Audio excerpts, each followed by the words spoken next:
To begin, make sure to plug your device to your computer if it's an external hard disk or an external SSD, USB flash drive, or SD card, or make sure it's visible in your desktop if it's an internal device. In this case, I'm using this external device, and read the letter next to it. For example, this one is C, D, E. So the E is the concerned one. This is very important. As a next step, open your RStudio software and locate your device or the device from which you want to recover the data. Here is the letter comes handy, so it's this one. Right click and select recover all files.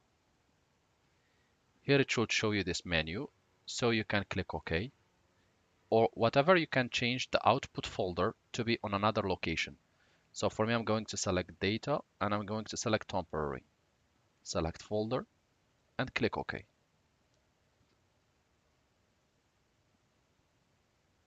Just click continue and wait.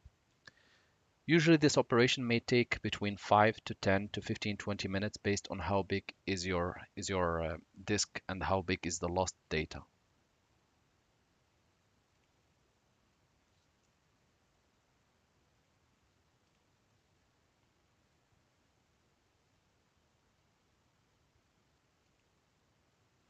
You might be asked to click, so we are going to select